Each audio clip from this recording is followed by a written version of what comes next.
ရားတဆူမှာတပါးသာလင်ကျင့်နိုင်တဲ့မောနေရအကျင့်ဆိုတာရှိဒုတင်တွေတဲ့ပို့ပြီးတော့ပြင်းထန်ဒုတင်ကဆိုတဲ့13မျိုးသောအကျင့်နေတဲ့ပို့ပြီးတော့ပြင်းထန်တဲ့အကျင့်တစ်ခုကမောနေရပฏิပဒါလို့ခေါ်တယ်မောနေရဆိုတာမုနိနောတန္တကံမောနေယမုနိရဲ့ဥစ္စာမုနိဆိုတာအသိဉာဏ်ရှိတဲ့ပုဂ္ဂိုလ်သူမြတ်တွေကိုမုနိလို့ခေါ်တယ်မုနာတိဇာနာတိတိမုနိဆိုတဲ့အတိုင်းသူများတဲ့ပို့ပြီးတော့အသိဉာဏ်ရှိတဲ့ပုဂ္ဂိုလ်တွေရဲ့အရည်အချင်းတစ်ခုပဲအဲ့ဒီအရည်ချင်းတစ်ခုကိုပိုင်ဆိုင်တဲ့အခါအမြင့်ဆုံးအဆင့်အကျင့်ဟိုကျင့်ကြံကြိုးကိုအားထုတ်တယ်ဒါမှမဟုတ်ဒီမောနေယဆိုတဲ့အကျင့်ရဟန်းတော်တွေအားလုံးကတော့မုနိပဲသို့တော့မုနိအကျင့်ကိုပြဝမုနိအကျင့်အဆင့်အမြင့်ဆုံးကျင့်တဲ့ပုဂ္ဂိုလ်ကတော့မြတ်စွာဘုရားလက်ထက်မှာတပါးသာလင်ပေါ်ထွက်ခဲ့တယ်ဒါကိုမောနေယပฏิပဒါလို့ခေါ်တာနော်မောနေယပฏิပဒါအဲ့ဒီအကျင့်တဲ့ပုဂ္ဂိုလ်ဟာတပါးတည်းပေါ်ထွက်ခဲ့တာကရှင်နာလကလို့ခေါ်တာဒီပုဂ္ဂိုလ်သူမြတ်မောနေယပฏิပဒါကိုကျင့်နိုင်တဲ့ပုဂ္ဂိုလ်ဆိုတာတော်တော်ခဲရင်တဲ့ပုဂ္ဂိုလ်တော်တော်ဟိုတမ္မိုင်းအာဇာနည်ပုဂ္ဂိုလ်မဟုတ်ဘူး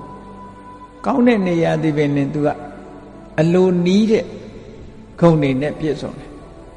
အဲ့မောနေယအကျင့်ထဲမှာဆိုလိုတာကသူကမြတ်စွာဘုရားကိုတစ်ခါပဲဖူးမယ်အကြိမ်ကြိမ်မဖူးဘူးနော်ကောင်းတာနော်ဘုရားအကြိမ်ကြိမ်ဖူးရင်ကုသိုလ်ရတယ်လို့တွက်ကြမယ်သို့တော့မောနေယအကျင့်ကျင့်တဲ့ပုဂ္ဂိုလ်ကဘုရားစီတစ်ခါပဲကောင်းတာဒီပင်နဲ့သူကချွတ်ချံမြတ်စွာဘုရားစီတစ်ခါပဲတရားနာမယ်တခါမြတ်စွာဘုရားကယဟန်တော်တွေကိုဟိုအမိန့်ရှိတာရှိတယ်ဘယ်လိုမိန့်ရှိလို့ဆိုရင်ငါစီလာပြီးတော့အချင်းချင်းအပြင်တရားလေးဟောပေးပါဗျာဟောပေးရင်ကျင့်မှမယ်နဲ့ဆိုပြီးတော့လဲကျင့်ကြတာမဟုတ်ဘူးတဲ့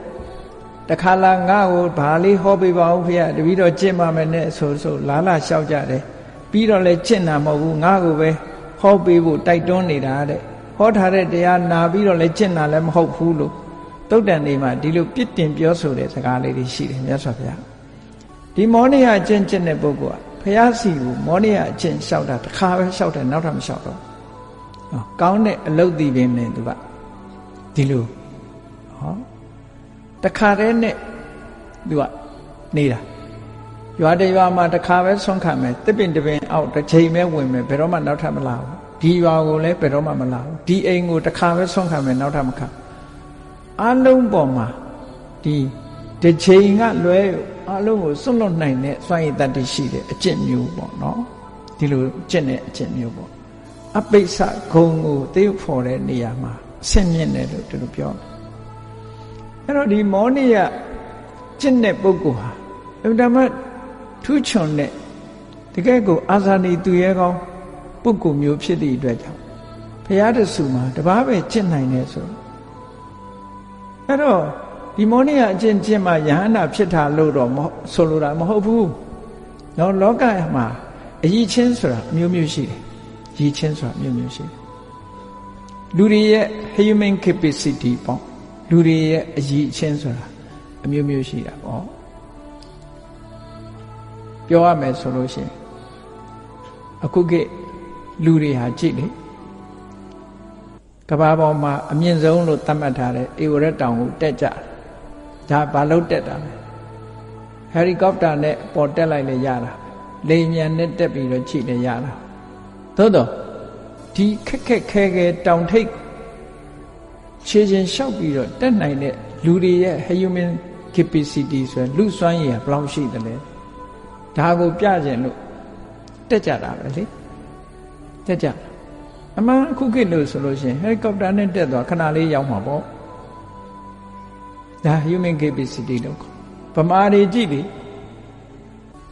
ရိုးတိုင်တက်ရင်တော့လွယ်တာပေါ့တက်လို့မရအောင်ချောတိုင်လုပ်ချောတိုင်တက်တယ်နော်ဘလောက်စွမ်းရည်တတ္တိရှိတယ်ဆိုတာကိုပြသတဲ့အနေနဲ့နောက်တစ်ခါပိဋကတ်သုံးပုံကိုနှုတ်ငုံပြန်ကြတယ်ဒီပိဋကတ်တရတွေပေါ်ထွက်လာကြ ဒါလည်း human capacity ကိုဖော်ပြတဲ့သဘောပဲထိုင်းကဘုန်းကြီးတစ်ပါးကပြောတယ်ဘာဖြစ်လို့ဒါတွေအလွတ်ကျက်နေလဲစာအုပ်မရှိလို့လားလို့ပေါ့တန်တန်မေးတဲ့မိကုံမျိုးနဲ့ဗမာပြည်မှာတိပိဋကတရဘာလို့အလွတ်ကျက်ရတယ်လဲစာအုပ်ရှိရင်ချိန်မျိုးကြည့်ရတာပဲဆိုတဲ့ပုံစံမျိုးပြောတယ်တကယ်ကတော့ human memory ဟာဘလောက်ထိအောင်စွမ်းဆောင်နိုင်တယ်ဟောဒီခဏစ်ဆိုတဲ့ကမ္ဘာမှာထူးချွန်ဆုံးမှတ်တမ်းထဲမှာပထမဆုံးတိပိဋကတရအောင်သွားတဲ့ဆရာတော်ဘုရားကြီးမင်းကွန်းဆရာတော်ဘုရားကြီးမှတ်တမ်းတင်ထားစာမျက်နှာပေါင်းဘလောက်ဒီ memorize လုပ်နိုင်တယ်မှတ်တမ်းမှတ်ဉာဏ်ဘလောက်ကောင်းတယ်ဆိုတာ human capacity ကိုပြတယ်ဒီလိုဆိုလို့တာနော်အခုလည်းပဲမောနိယအကျင့်ကိုမကျင့်မဲနဲ့ရဟနာမဖြစ်ဘူးလားဖြစ်တယ်ဒါဖြင့်ဘာလို့ကျင့် human capacity ပဲเนาะစွန့်ရည်တတ္တိတစ်ခု